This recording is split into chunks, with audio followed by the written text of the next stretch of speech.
성도 여러분, 1월 20일 월요일 새벽 묵상에 오신 여러분들을 주님의 이름으로 환영합니다. 오늘도 주님을 만나시는 귀한 시간 되실 수 있기를 바랍니다. 오늘은 월요일이기 때문에요. 우리가 우리 통독에 대한 부분 조금 먼저 알려드리고 그 다음에는 제가 어제 말씀드렸던 설교 내용을 토대로 해서 다시 한번 설교 내용을 되새기고 나눔 질문 나누는 그런 시간으로 진행하도록 하겠습니다. 우리가 오늘 읽을 묵상 말씀, 통독 말씀은 출애굽기 15장부터 17장까지의 3장인데요. 다만 우리가 주일날에는 따로 통독에 대한 부분을 다루지 않기 때문에 주일 통독 말씀부터 시작해서 간단하게 출애굽기 12장부터 17장까지 이어지는 내용을 소개해 드리도록 하겠습니다.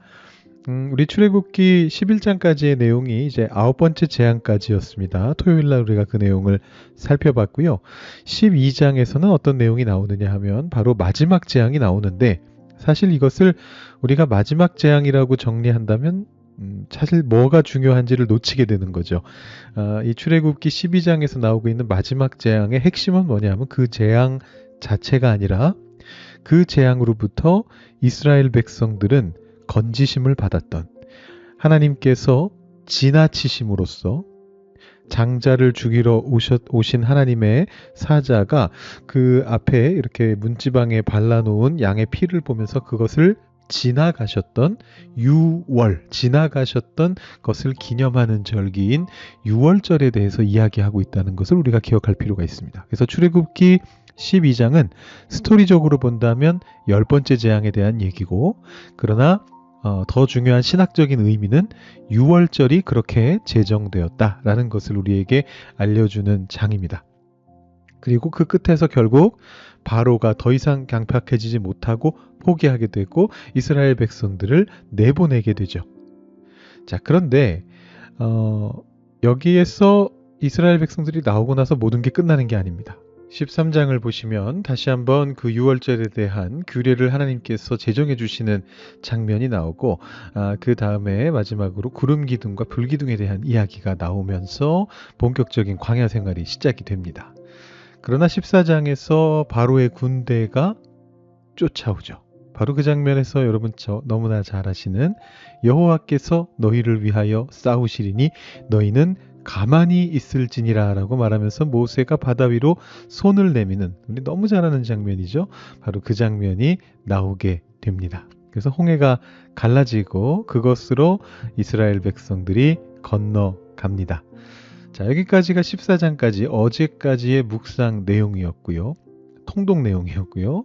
자, 오늘부터는 이제 15장, 16장, 17장을 보게 되는데 15장은 바로 그 홍해를 가른 기적을 보고 나서 먼저는 모세와 이스라엘 자손들이 불렀던 노래가 길게 나오고 끝부분에는 미리암의 화답하는 짧은 노래가 나오게 됩니다. 자, 그런데 놀랍게도 그런 놀라운 권능을 경험했던 사람들이 곧바로 하나님을 원망하는 이제 그런 일이 또 벌어집니다. 왜냐하면 물이 써서 마시지 못한다는 이유 때문이었습니다. 그래서 15장 끝부분에는 마라라고 하는 샘에서 하나님께서 주시는 단물을 먹게 되는 그런 사건이 벌어지고요. 그 다음에 16장으로 가시면 엘림을 지나서 또다시 이스라엘 자손들이 모세와 아론을 원망하며 하나님을 시험하는 그런 장면이 나옵니다. 그때 이스라엘 백성들이 메추라기와 함께 만나를 먹게 되죠. 그래서 처음으로 만나라고 하는 것을 먹게 되고요. 그 만나는 6날 동안은 매일매일 거둘 수가 있었는데 마지막 안식일 때는 거두지 못하기 때문에 그 6번째 날에 이틀분을 모아야 된다라는 그런 명령을 받게 되는 일이 있었습니다. 그 다음에 이제 17장에서 또 한 번 이스라엘 자손들이 모세와 다툽니다. 그래서 물을 달라고 외치니까 모세가 지팡이를 들고서 그 반석으로부터 물을 내는 이제 그런 장면이 나오고요. 맨 마지막에는 모세와 여호수아가 아말렉과 싸워서 승리하는 장면이 나오는데 모세가 여호와 니시라고 하는 이름을 붙이면서 이 아말렉과의 승리를 기념하는 장면으로 우리 출애굽기 17장이 마무리가 됩니다. 자, 그래서 이 어제의 통독 말씀과 오늘의 통독 말씀을 통해서 이스라엘 백성은 애굽으로부터 완전히 나와서 이제 광야의 삶으로 들어가는 이제 그런 장면, 전환점이 나오고 있는데 두드러지는 특징은 뭐냐 하면 하나님의 기적을 찬양하다가도 금방 또 원망하게 되는 그런 이스라엘 백성들의 모습입니다. 앞으로 우리가 출애굽기, 민수기, 신명기에서 끊임없이 보게 될 모습들인데 미리 맛보기로 보신다라고 이렇게 생각해 보시면 될 것 같습니다. 우리 18장 이후부터 굉장히 중요한 얘기들이 또 나오게 되는데 그건 우리가 내일 다시 한번 살펴보도록 하겠습니다. 오늘 제가 지금 말씀드린 가이드를 토대로 해서 오늘 통독 말씀 한번 쭉 통독해 보시고요. 또 시간이 되시는 대로 그 중에서 여러분 마음에 와닿는 말씀을 가지고 묵상도 하실 수 있으면 좋겠습니다. 오늘은 따로 묵상은 나누지 않고요. 앞서 말씀드린 것처럼 어제 설교 내용 다시 한번 돌아보는 시간 가지도록 하겠습니다. 하나님의 말씀은 아모스서 7장 10절부터 16절 상반절까지의 말씀입니다. 제가 한번 읽어드립니다. 때에 베델의 제사장 아마시아가 이스라엘의 왕 여로보암에게 보내어 이르되 이스라엘 족속 중에 아모스가 왕을 모반하나니 그 모든 말을 이 땅이 견딜 수 없나이다. 아모스가 말하기를 여로보암은 칼에 죽겠고 이스라엘은 반드시 사로잡혀 그 땅에서 떠나겠다 하나이다. 아마시아가 또 아모스에게 이르되 선견자야 너는 유다 땅으로 도망하여 가서 거기에서나 떡을 먹으며 거기에서나 예언하고 다시는 베델에서 예언하지 말라. 이는 왕의 성소요 나라의 궁궐임이니라.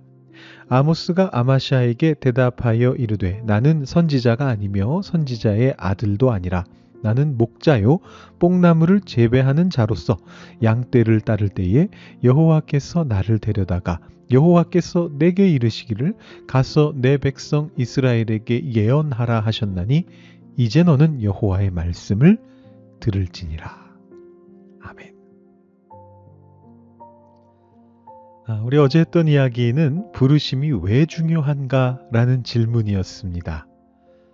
제가 한국에서 조사한 조사 내용 또 캐나다에서 조사한 조사 내용 보여드리면서 우리들 중에서 스스로 자존감이 좋다라고 그렇게 생각하는 사람들이 생각보다 많지 않다. 절반 정도밖에 되지 않는다. 이런 말씀을 드렸죠. 나머지 절반은 스스로를 부정적으로 본다는 겁니다. 왜냐하면 우리 자신의 시선과 남들의 시선이 우리의 자존감과 정체성을 갉아먹기 때문입니다. 그래서 그 시선을 의식하면서 나 자신의 시선과 남의 시선을 의식하면서 우리가 스스로를 부족한 존재로 자꾸만 여기게 된다라는 것입니다. 그러나 부르심이 중요한 까닭은 바로 그 부르심이 크리스천의 진정한 정체성을 형성시키기 때문입니다. 나의 시선이나 남의 시선이 아니고 하나님이 나를 어떻게 보시는가.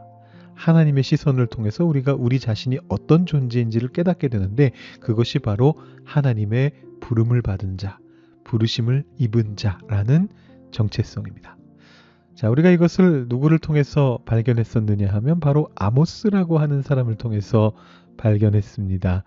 어제 이야기 들으셨습니다만 아모스와 아마시아에 대해서 다시 한번 간단하게 살펴보죠. 약소국인 남유다의 그것도 시골 출신인 드고아 출신의 선지자인 아모스에게 강대국 북이스라엘의 제2수도였던 베델에서 왕을 보좌하는 제사장이던 아마시아가 경고를 합니다.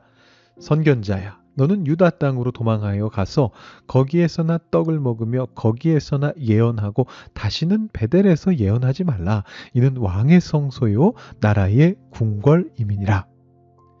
자, 어제 말씀드렸습니다만 선견자라고 하는 말은 낮춰 부르는 말이라고 했죠. 동네에서 점치는 사람을 부르는 말인데 너는 유다 땅으로 도망하여 가서 너 온 그 시골 촌동네로 가라. 그리고 이렇게 얘기하죠. 거기에서 떡을 먹어라. 동네 사람들 점 봐주면서 떡이나 얻어 먹어라. 이런 얘기입니다. 그리고 거기에서나 예언하고 베델에 와서 예언할 생각하지도 말아라 라고 그렇게 공격하는 어떤 위협을 하는 그런 모습을 우리가 봤습니다. 보통 이런 위협을 당하면 두려워 떨게 되거나 아니면 부정하려 들 텐데 나는 그런 사람이 아닙니다. 나도 선지자입니다. 이렇게 나설 것 같은데 아모스의 반응이 굉장히 흥미로웠죠. 아모스는 놀랍게도 이 아마샤의 비난에 동의할 뿐만 아니고 거기서 한 발 더 나갑니다. 그래서 이렇게 이야기하죠. 나는 선지자가 아니며 선지자의 아들도 아니라 나는 목자요 뽕나무를 재배하는 자이다. 이렇게 이야기합니다. 이것도 어제 다 말씀드렸지만 간단하게 짚고 넘어가자면 선지자가 아니다 이 말은 선견자라고 부른 아마샤의 말에 대해서 부정하지 않는 거죠. 난 선지자 아닙니다. 나는 무슨 정통으로 어디 선지자 스쿨에서 배운 선지자가 아닙니다. 선지자의 아들이란 말이 바로 그런 뜻이라고 했죠.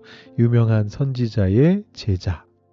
요즘 말로 바꿔 표현하자면 학벌 같은 건데 나는 학벌도 좋지 않습니다. 나 누구한테 배운 게 없습니다. 그러면서 얘기하죠. 나는 목자이고 나는 뽕나무를 재배하는 자입니다. 아마샤가 공격하지도 않은 자신의 뒷배경을 하나하나 다 얘기하면서 자기 자신에 대해서 그냥 그렇게 이야기합니다. 부정적인 요소들인데 먼저 나열을 합니다. 왜냐하면 아모스에게 있어서 자신의 직업이나 학벌이나 출신은 자신을 규정하는 게 아니었거든요. 그에게는 흔들리지 않는 정체성이 있었습니다.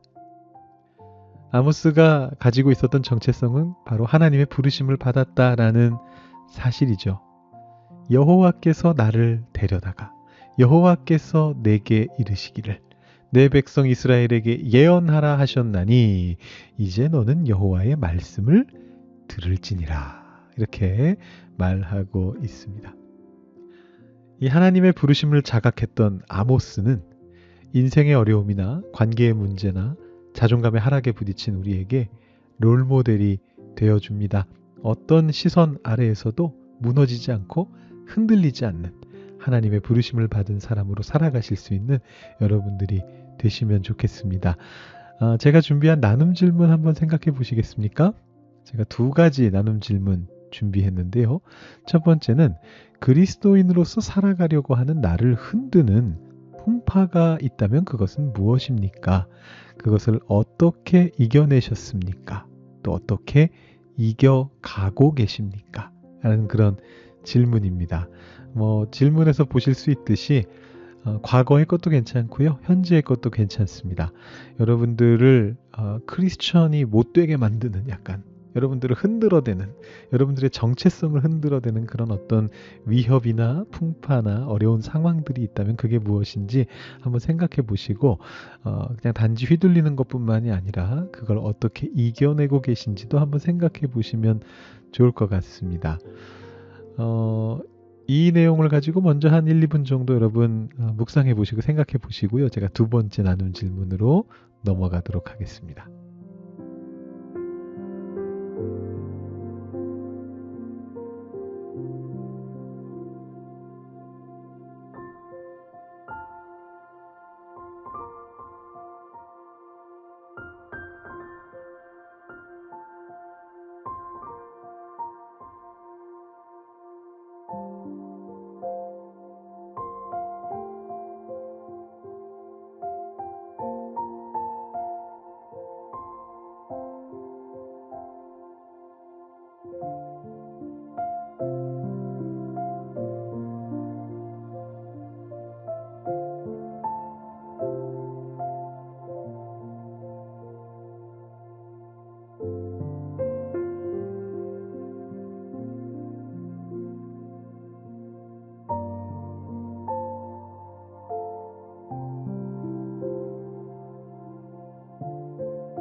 네, 2번째 나눔 질문은 하나님께서 나를 불러주셨다라는 이 결코 흔들릴 수 없는 정체성을 우리가 계속해서 상기해야 되지 않습니까? 어제 제가 그 사례로서 예수님이 세례 받으실 때 들으셨던 그 말씀을 자기 자신에게 매일 아침마다 세면대 앞에서 되뇌으시는 우리 목사님의 예화를 제가 들어드렸는데요.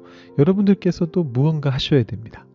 하나님이 나를 불러주셨고 지금 이 순간 이 자리에서 살아가게 하신다라는 그 흔들릴 수 없는 정체성을 계속해서 상기하기 위해서 여러분들은 어떤 것을 해보실 수 있을지 스스로 한번 생각해 보시는 그런 시간을 가져보시면 좋을 것 같습니다. 이것도 한 1, 2분 시간 드릴 테니까요. 여러분 한번 생각해 보시고 이번에는 그대로 기도의 자리로 나아가시면 될 것 같습니다. 여러분 생각하시고 묵상하시고 계속해서 이어서 기도하시면서 오늘 새벽 기도를 마무리하시면 좋겠습니다. 여러분 모두에게 오늘도 하나님의 평안이 임할 수 있기를 바랍니다.